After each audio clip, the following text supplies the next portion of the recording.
দর্শক, আমরা আবার চলে যেতে চাই ইরানের দুর্ঘটনা প্রসঙ্গে। সেই বিষয়ে কথা বলতে আমাদের সঙ্গে যুক্ত হয়েছেন আন্তর্জাতিক সম্পর্ক বিশ্লেষক অধ্যাপক এম শাহিদুজ্জামান।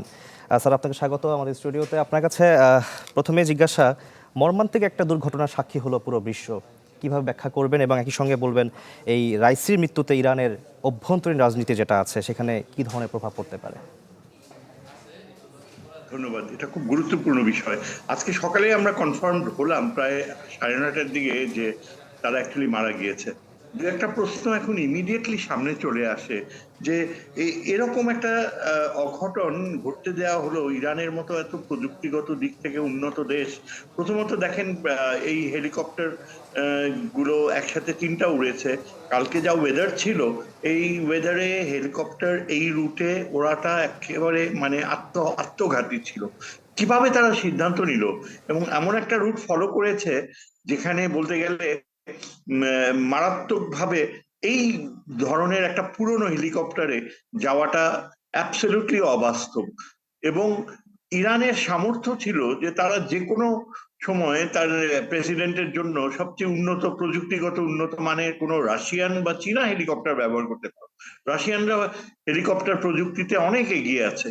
সেটা না করে 45 বছরের পুরানো হেলিকপ্টার, যা কিনা এই ধরনের ওয়েদারে উপরের দিকে উঠতে পারে না। ধরেন এই হেলিকপ্টারটা হয়তো 2-3 হাজার ফিটে ছিল, এবং যদি আধুনিক কোনো উন্নত হেলিকপ্টার হতো সহজেই কিন্তু তারা 7,000, 8,000, 9,000 ফিটে উঠতে পারে হেলিকপ্টার। সেখানে কিন্তু তাদেরকে এই খারাপ আবহাওয়ার বিড়ম্বনা ফেস করতে হতো না। সুতরাং এই ধরনের একটা পুরনো হেলিকপ্টার, সেখানে প্রেসিডেন্ট এবং ফরেন মিনিস্টারকে নিয়ে রওনা হওয়াটা পুরো জিনিসটাই ব্যাপারটাই কিন্তু একটা ধূম্রজাল। যে এটা এটা এটা কেন অ্যালাউ করা হলো, এবং এর ফলে আপনার যে নানা রকম প্রশ্ন জাগবে যে এখানে কি কারো হাত ছিল? পাইলট, যে পাইলটের সাথে আরো 2টা হেলিকপ্টার ছিল, যাদের দায়িত্ব ছিল গাইড করে নিয়ে যাওয়া, নিরাপত্তা নিশ্চিত করা, সেই 2টা হেলিকপ্টার তাহলে কিভাবে সেফলি যে ল্যান্ড করলো? আর এখানে প্রেসিডেন্টের হেলিকপ্টারটা যে এই ধরনের স্পটে কিভাবে ঢুকলো? সুতরাং ব্যাপারটা অবিশ্বাস্য মনে হয় এখন।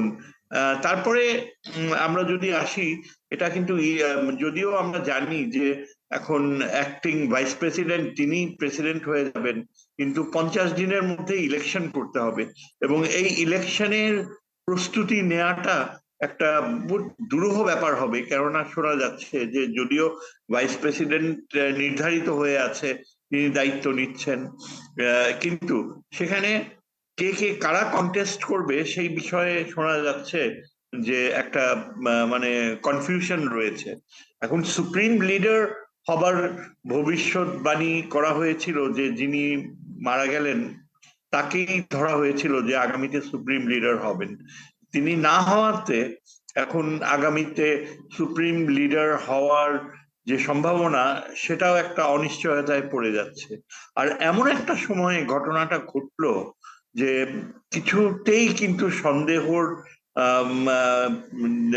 ব্যাপারটা উড়িয়ে দেয়া যায় না। আমরা জানি অতীতে কিন্তু আমেরিকা আর ইসরায়েল এরা কিন্তু রিমোট মেথড ইউজ করে বেশ কিছু ইরানিয়ান অত্যন্ত উঁচু মানের নেতাদের হত্যা করেছে। জেনারেল সোলাইমানি হচ্ছে সবচেয়ে উল্লেখযোগ্য। কিছুদিন আগে ইসরায়েলও 2জন ইসলামী গার্ডের শীর্ষ নেতাকে হত্যা করেছে।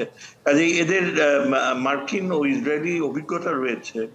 এখনো কিন্তু আমরা বলতে পারি না একেবারে সন্দেহাতীত ভাবে যে স্যার, এখানে আপনার কোনো কথা সূত্র বিদেশি ধরে আমি হাত আসতে ছিল চাই, না। যেমনটা বলছিলেন যে কারো হাত থাকতে পারে কিনা, রাইসির এই মৃত্যুটা কি আসলে কি একটা দুর্ঘটনা নাকি বিদেশি কোনো শক্তির হাত আছে, এই বিষয়টা যদি ক্লিয়ার করতেন। সেই কথাটাই আমি বলতে যাচ্ছিলাম।